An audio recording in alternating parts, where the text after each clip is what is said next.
ويسكنهم الجنة برحمته وإلى حضرة النبي محمد صلى الله عليه وسلم بسر الفاتحة.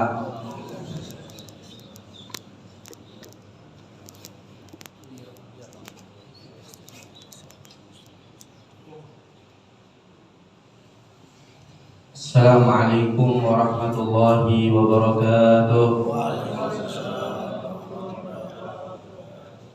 Alhamdulillah hamdan katsiran thayyiban mubarakan fihi ala kulli hal. Wa na'udzu billahi min ahwali ahli dhalal. Wa nusalli wa nusallim wa nubarik wa nu'azzim ala sayyidina wa habibina wa syafi'ina wa qurrati a'yunina Muhammadin aslil jamal wa manba'il kamal wa mustawda'il jalal wa ala alihi wa ashabihi khairi suhbin wa al. Hadirin wal hadirat, Bapak Ibu yang dimuliakan oleh Allah Subhanahu wa taala. Puji syukur kehadirat Allah Subhanahu wa taala atas limpahan rahmat, taufik, hidayah serta inayah yang Allah berikan kepada kita sekalian, sehingga kita dapat berkumpul di tempat yang mulia ini, di tempat yang agung, di tempat yang dicintai oleh Allah Subhanahu wa taala. Tak lain kita berkumpul di sini untuk beribadah kepada Allah Subhanahu wa taala. Dan alhamdulillah dengan taufik Allah, dengan hidayah dari Allah Subhanahu wa taala, kita bisa melaksanakan ibadah salat fardu maghrib secara berjamaah, kemudian dilanjut dengan salat sunat tasbih secara berjamaah, yang mana harapan kita semuanya amal ibadah kita diterima oleh Allah Subhanahu wa taala. Dosa-dosa kita diampuni oleh Allah, hajat-hajat kita dikabulkan oleh Allah Subhanahu wa taala. Semua di antara kita yang memiliki anak keturunan, mudah-mudahan dijadikan anak turunan kita yang soleh solehah, yang berbakti kepada kedua orang tua. Amin ya rabbal. Hadirin wal hadirat, Bapak Ibu yang dimuliakan oleh Allah. Saat ini kita berada di penghujung dari bulan Rabiul Awal. Tepatnya kita ada di tanggal 30 Rabiul Awal. Artinya sudah akhir dari bulan Rabiul Awal. Ya, mudah-mudahan dengan adanya bulan Rabiul Awal, bulan kelahirannya Nabi Muhammad SAW, kita banyak hadir majlis maulid, majlis yang memperingati hari lahirnya Nabi Muhammad SAW. Kita banyak mendengar kisah bagaimana baginda Muhammad SAW. Mudah-mudahan hati kita semuanya dipenuhi akan kecintaan kepada Rasul SAW. Amin ya rabbal. Karena cinta kepada Rasulullah adalah tolak ukur keimanan kita. Jadi seseorang itu diukur keimanannya tergantung bagaimana dia punya cinta kepada Nabi Muhammad SAW. Kalau cintanya setengah-setengah, imannya setengah-setengah. Kalau cintanya benar-benar cinta, maka niscaya imannya akan sempurna. Dan seseorang tidak bisa cinta kepada Nabi Muhammad SAW kecuali kalau dia mencari atau sering membaca tentang riwayat hidup Nabi Muhammad SAW. Karena cinta kepada Rasulullah, mahabbah kepada Nabi Muhammad itu tolak ukur keimanan kita. Yang mengatakan bukan saya, tapi yang mengatakan adalah baginda Muhammad SAW. Rasulullah dalam hadis yang sahih beliau mengatakan, la yu'minu ahadukum hatta akuna ahabba ilaih min walidihi wa waladihi wan nasi ajma'in. Kata baginda Muhammad SAW, Rasul mengatakan tidak sempurna iman salah satu di antara kalian hatta akuna ahabba ilaih, sehingga menjadikan diriku lebih dicintainya, melebihi kecintaan kepada orang tuanya, kepada anaknya, wan nasi ajmain, bahkan kepada seluruh umat manusia. Jadi kalau belum cinta kepada Rasulullah melebihi yang lainnya, maka iman ini masih belum sempurna. Tapi kalau sudah cinta kepada Rasulullah, Nabi yang mengatakan, kalau orang sudah cinta sama Nabi Muhammad berarti imannya sempurna. Dan ini memang fakta. Jadi orang kalau sudah punya ta'alluq sama Nabi Muhammad, ta'alluq yang kuat, irtibat yang kuat dengan Nabi Muhammad, dengan memperbanyak sholawat, pembuktian dia cinta kepada Rasulullah, imannya kuat. Kalau sudah iman kuat, mau melakukan segala hal dia takut. Takut sama murkanya Allah. Dia takut dengan ancaman-ancaman dari hadis Nabi Muhammad SAW dan lain sebagainya. Dan pembuktian kita yang seperti ini sudah banyak dibuktikan oleh para sahabat Nabi Muhammad SAW. Kita kadang mendengar hadis seperti ini, masa iya ya? Bisa nggak ya kira-kira kita cinta sama Nabi Muhammad melebihi kecintaan kita kepada anak kita? Bisa jawabannya. Bisa. Seseorang itu bisa cinta kepada orang lain melebihi dari dirinya sendiri banyak. Kita ambil bukti aja orang tua. Orang tua itu bukan kadang banyak malah. Dia lebih cinta kepada anaknya daripada dirinya sendiri. Buktinya apa? Kalau ada orang tua naik sepeda motor, kemudian kecelakaan. Dia naik sepeda motor dengan anaknya. Kecelakaan sama-sama koma. Si orang tua koma. Kemudian ketika sadar yang pertama kali ditanya siapa gitu? Anaknya. Gimana keadaan anak saya? Ini menunjukkan bahwa dirinya lebih cinta kepada anaknya daripada dirinya sendiri. Padahal dirinya juga sakit. Padahal dirinya juga koma. Padahal dirinya juga dirawat di rumah sakit. Ini pembuktian bahwasanya ada seseorang yang lebih cinta kepada orang lain melebihi daripada kecintaannya kepada dirinya sendiri. Dan para sahabat membuktikan sudah banyak hadirin. Para sahabat itu membuktikan luar biasa. Dahulu dalam sebuah riwayat ketika peperangan, Nabi Muhammad itu ingin dibunuh. Rasulullah ingin dibunuh, ingin ditombak, ingin dipanah. Ada satu sahabat yang bernama Abu Thalha. Ini ketika tombak dilempar, panah dilempar, tombak tersebut, panah tersebut tidak menyentuh sedikit pun ke tubuh Nabi Muhammad SAW. Tombak dilempar, ini sahabat berdiri di hadapan Nabi Muhammad menjadi tamengnya Rasul SAW. Sehingga tombak tersebut tidak menyentuh tubuh Nabi Muhammad, tapi menusuk ke tubuh Abu Thalha. Panah dilempar, begitu juga. Bukan menusuk ke tubuhnya Nabi Muhammad, tapi masuk ke dalam tubuh Abu Thalha. Rela mati dengan Nabi Muhammad SAW. Ini Abu Thalha sampai wafat ketika itu. Dihitung yang tahu berapa jumlah tusukan tombak dan panah, itu kurang lebih ada 80 tusukan. Ada 80 tusukan di tubuh Abu Thalha. Kenapa? Karena dia tahu, karena sahabat ini tahu cinta kepada Nabi Muhammad itu melebihi dari segala sesuatu, sekalipun dirinya sendiri. Makanya Sayyidina Ali ketika ditanya sama tabi'in, wahai Sayyidina Ali, kaifa kana hubbuka li Rasulillah? Wahai Sayyidina Ali, bagaimana kecintaanmu dahulu kepada Rasul sallallahu alaihi wasallam? Ini tabi'in tanya kepada Sayyidina Ali, dijawab sama Sayyidina Ali, kana Rasulullah ahab ilaina min auladina wa azwajina wa dzurriyyatina wa amwalina wa min anfusina. Kata Sayyidina Ali, dahulu Nabi Muhammad semasa hidup Rasul SAW, kami para sahabat, kata Sayyidina Ali, lebih cinta kepada Rasulullah melebihi kecintaan kepada anak-anak kami, melebihi kecintaan kami kepada istri kami, melebihi kecintaan kami kepada harta kami, bahkan kami lebih cinta kepada Nabi Muhammad SAW melebihi daripada diri kami sendiri. Artinya, kalau sudah lebih dari diri sendiri, lebih mahal cintanya kepada Rasulullah dibandingkan jiwanya sendiri, dibandingkan nyawanya sendiri. Artinya nyawanya kurang demi Nabi Muhammad SAW.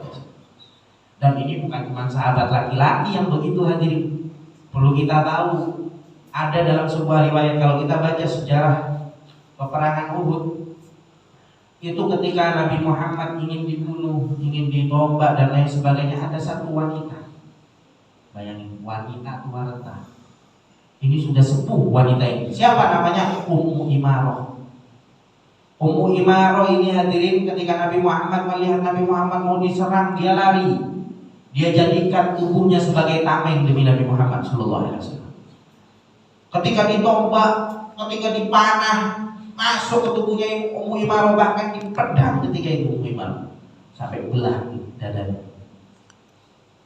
tulangnya kelihatan, jatuh tersungkur. Ketika jatuh ke bawah, anaknya dua-duanya yang juga ikut peperangan Uhud melihat ibunya terluka seperti itu, dia lari mau menolong ibunya.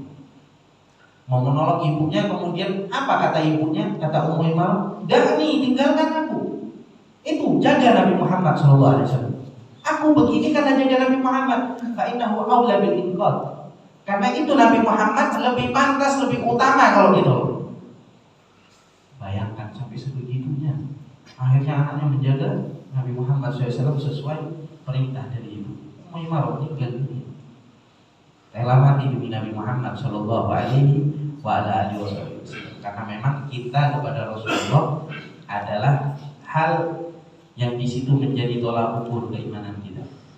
Sekarang kita tidak ada di zamannya Nabi, tapi kita banyak mendapatkan pewaris Nabi Muhammad Sallallahu Alaihi Wasallam, seperti ulama dan lain sebagainya, baik guru, baik habaib. Ini semuanya adalah pewarisnya Nabi Muhammad Sallallahu Alaihi Wasallam. Jadi kita jaga mereka.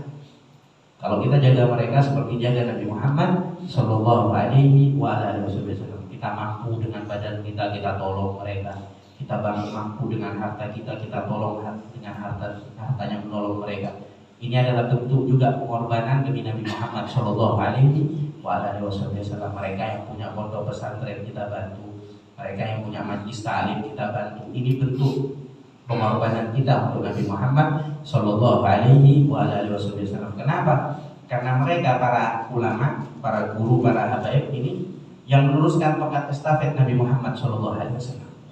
Jadi kita yang ikut di situ berarti kita ikut juga menolong agamanya Allah Subhanahu wa Ta'ala, menolong Nabi Muhammad Sallallahu Alaihi Wasallam. Jadi mahabbah itu penting, hadirin. Jangan disangka mahabbah ini biasa-biasa saja. Mahabbah kepada Rasulullah itu luar biasa.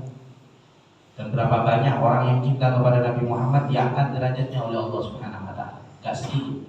Karena memang segala jalan menuju Allah Subhanahu wa Ta'ala itu tertutup.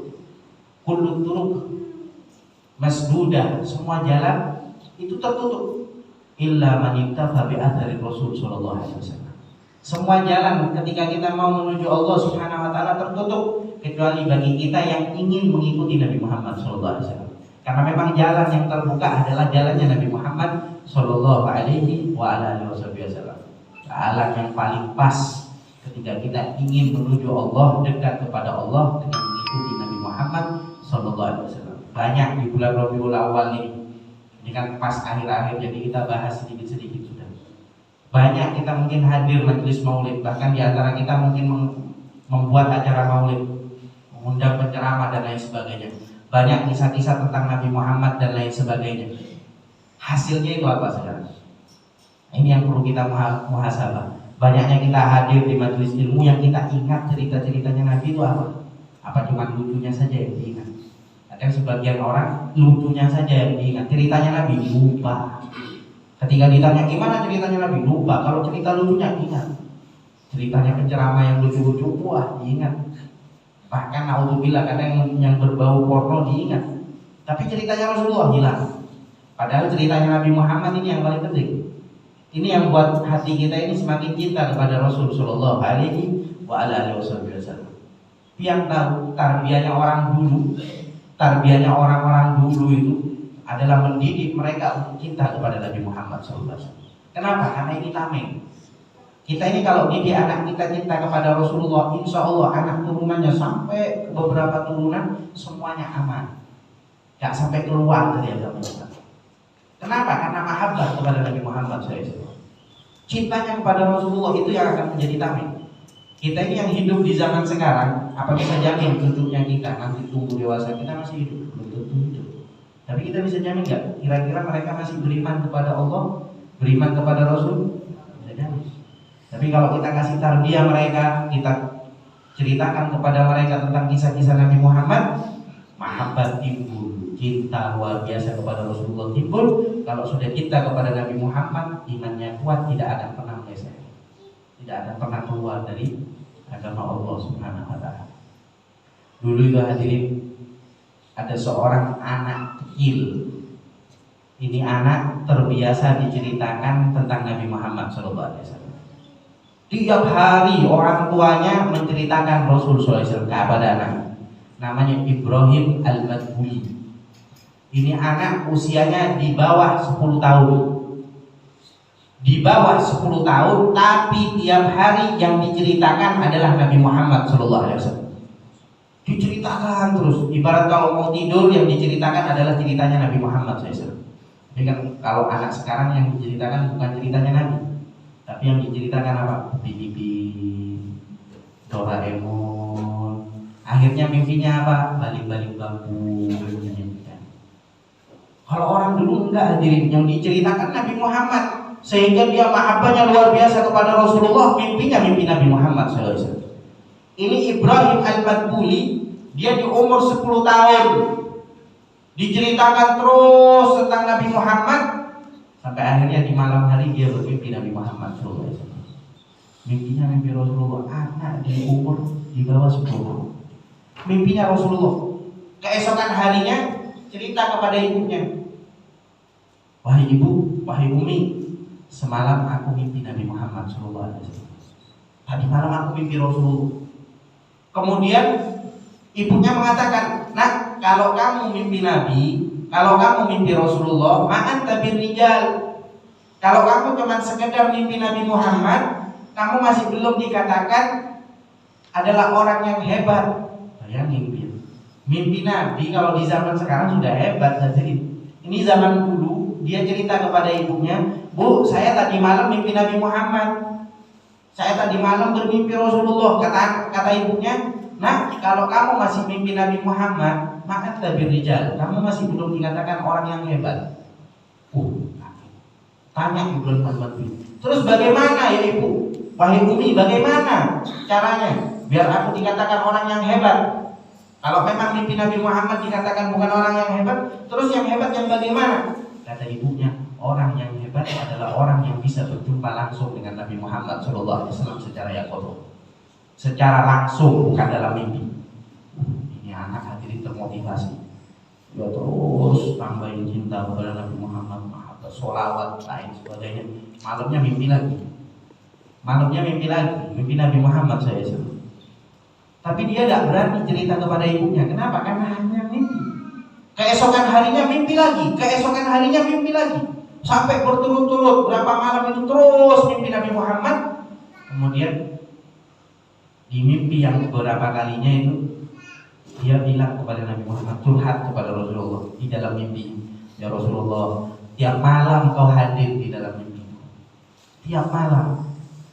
Tapi aku gak berani lagi cerita kepada ibuku kalau aku mimpi kau. Apa kata Nabi Muhammad di dalam mimpi tersebut? Lah, kenapa kamu takut mau cerita kepada ibuku? Iya ya Rasulullah, kalau cuma sekedar mimpi, kata ibuku, aku masih belum dikatakan orang yang hebat. Terus apa yang diinginkan oleh ibuku? Yang diinginkan oleh ibuku, aku berjumpa dengan engkau secara langsung, bukan dalam mimpi. Ini di dalam mimpi nanti. Di dalam mimpi, kemudian Rasul SAW mengatakan kepada Ibrahim Al-Madbuli, anak yang kecil di umur 8 tahun, ya Ibrahim, ifta'ainek, Ibrahim, buka matamu. Dibuka matanya Ibrahim Al-Madbuli, anak yang kecil. Di hadapannya ada wajah Nabi Muhammad SAW. Bukan mimpi lagi Nabi Yaqodoh sama Nabi Muhammad SAW. Awalnya mimpi, kemudian diperintahkan untuk buka matanya dan melihat Rasulullah dalam keadaan nyata. Dicium itu Ibrahim Al-Madbuli, dicium dia sama Rasul SAW, keningnya dicium, kemudian dia datang kepada ibunya. Pagi harinya datang kepada ibunya, ibu, tadi malam alhamdulillah saya bisa langsung berjumpa sama Nabi Muhammad. Ditanya sama ibunya, nak, ada tandanya? Ibu, semalam aku dicium keningku oleh Nabi Muhammad SAW. Keningku dicium sama Nabi, dipegang itu. Wajahnya Ibrahim Al-Madbuli umur 8 tahun, dicium keningnya sama ibunya, dicium sama ibunya. Kemudian ibunya mengatakan, benar nak, ini wanginya Nabi Muhammad SAW. Ternyata jadi ibunya juga sering yaqodoh dengan Nabi Muhammad SAW, sampai paham betul dengan aromanya Nabi Muhammad SAW. Ini bayangin, anak umur 8 tahun hadirin, bukan cuma mimpi lagi, tapi yaqodoh langsung dengan Nabi Muhammad SAW. Apa kabar dengan anak kita zaman sekarang? umur 8 tahun, 10 tahun, bahkan naudzubillah umur 17 tahun, 20 tahun, sholatnya kadang nggak sejak sholat. Ini anak memang dididik sama orang tuanya untuk cinta kepada Nabi Muhammad SAW, cinta kepada Rasul SAW, sehingga di umur yang sangat belia, sangat kecil, dia berjumpa dengan Nabi Muhammad SAW. Yang mudah-mudahan kita dianugerahkan oleh Allah anak-anak yang soleh-solehah, yang cinta kepada Nabi Muhammad SAW. Insya Allah semuanya anak-anak kita semuanya diberi mahabbah yang luar biasa kepada Nabi Muhammad SAW. Bahkan kita yang hadir semuanya cinta kepada Rasulullah SAW, dan dengan cinta tersebut iman kita kuat, semuanya gak bermaksiat kepada Allah, takut akan murka Allah Subhanahu Wa Taala. Kita berharap kepada Allah Subhanahu Wa Taala mudah-mudahan orang tua kita, keluarga kita yang telah wafat berkah hidupnya kita di majlis yang mulia ini semuanya mendapatkan maghfirah dari Allah Subhanahu Wa Taala, senantiasa mendapatkan ampunan dari Allah Subhanahu Wa Taala.